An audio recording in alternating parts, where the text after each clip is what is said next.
What if I told you that the laughing emoji you just sent shares a secret history with ancient Egyptian hieroglyphs? It might sound wild, but the way we communicate online today is surprisingly rooted in symbolic languages from thousands of years ago. You're not just sending cute pictures to your friends. You're participating in a communication tradition that stretches back 5,000 years. Get ready to uncover the hidden connection between forgotten civilizations and your daily texts. Here's something you've probably never thought about. When ancient Egyptians wanted to write the word sun, they didn't spell it out with letters. They drew a circle with rays coming out of it, a picture that represented the concept. When you want to tell someone you're happy, you don't type out, "I am experiencing joy." You send a smiling emoji, a picture that represents the emotion. Same principle, same instinct. Thousands of years apart, human beings have always sought the most efficient way to communicate complex ideas quickly. And throughout history, we keep arriving at the same solution: pictures. Let's go back to ancient Egypt. Around 3000 BCE, the Egyptians developed one of the world's first writing systems, hieroglyphs. The word hieroglyph literally means sacred carving. But these weren't just decorative art. They were a sophisticated communication system. Hieroglyphs used pictures to represent sounds, words, and concepts. Some hieroglyphs were phonetic, representing sounds like letters in an alphabet, but many were ideograms, single pictures that conveyed entire ideas. A drawing of an eye meant to see. A drawing of a leg meant to walk. A drawing of a sun meant day or light. You didn't need to read a sentence. You just looked at the symbol and understood the meaning immediately. Sound familiar? That's exactly how emojis work. Egypt wasn't alone. All over the ancient world, civilizations were developing visual communication systems. In China, around 1400 BCE, Oracle bone script used pictographic symbols. A drawing of a tree represented tree. A drawing of a mountain represented mountain. Many Chinese characters today are still stylized versions of ancient pictures. In Mesopotamia, Sumerian cuneiform started as pictographs. In Central America, the Mayans developed an intricate system combining phonetic and pictographic elements. The pattern is clear. When humans first tried to record language, we didn't start with alphabets. We started with pictures. Because pictures are universal, they transcend spoken language. Anyone can look at a picture of a sun and understand what it means, regardless of what language they speak. Just like anyone can look at a heart emoji and understand it means love. Then something changed. Around 2000 BCE, the Phoenicians developed one of the first true alphabets.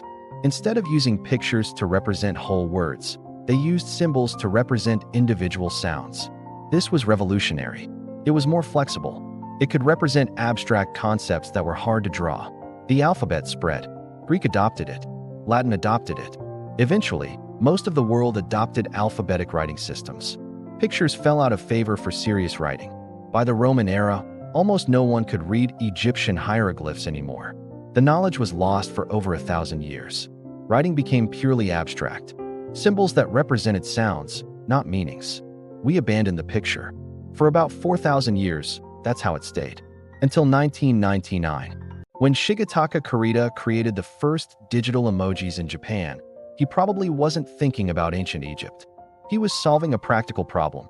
How do you communicate emotion and tone in a text message? But in doing so, he revived something ancient.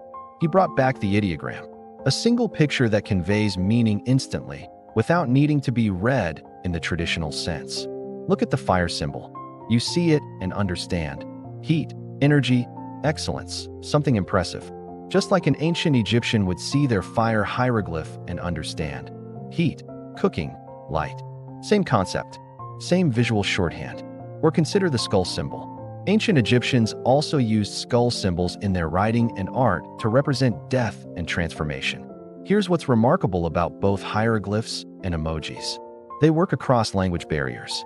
An ancient Egyptian scribe could show a hieroglyph to someone who didn't speak Egyptian, and they'd still understand the basic concept. Today, you can send a heart emoji to someone in Japan, Brazil, Egypt, anywhere, and they'll understand love, affection, care. You don't need a shared spoken language. The symbol transcends words. This is why hieroglyphs lasted for 3,000 years. And it's why emojis exploded globally in less than a decade. They tap into something primal in human communication. Our brains process images faster than words. We understand pictures instinctively. When you see a laughing emoji, your brain doesn't sound it out. It doesn't translate it. It just understands. Laughter, joy, humor, instant comprehension. But there's another parallel that's even more interesting. Egyptian hieroglyphs weren't just about conveying information. They were about conveying tone, emotion, and context. Scribes would add determinatives, special hieroglyphs at the end of words that clarified meaning and added emotional context. These weren't pronounced. They were visual cues that helped the reader understand the full meaning of the text. Sound familiar? That's exactly what we use emojis for today. You could text, "Great job," but that's flat. Ambiguous. Is it sincere? Sarcastic? So you add a clapping hand symbol. Now it's clearly enthusiastic and sincere. Or you add a thumbs up. Now it's more casual, approving. Or you add an eye roll. Now it's sarcasm. The emoji doesn't change the words. It clarifies the emotion and intent behind them. Just like Egyptian determinatives, we've reinvented a 5,000-year-old communication technique. Both systems evolved in similar ways. Early hieroglyphs were very literal. A picture of a sun was just the sun. Over time, they became more abstract. Symbols started representing sounds and concepts. Emojis are following the same path. Early emojis were literal. A pizza emoji meant pizza. A car emoji meant car. But now, emojis have developed layered, cultural meanings. The eggplant emoji doesn't mean eggplant anymore. The peach emoji doesn't mean peach. The skull emoji doesn't mean death. The fire emoji doesn't mean fire. They've evolved beyond their literal representations into symbols with rich, context-dependent meanings.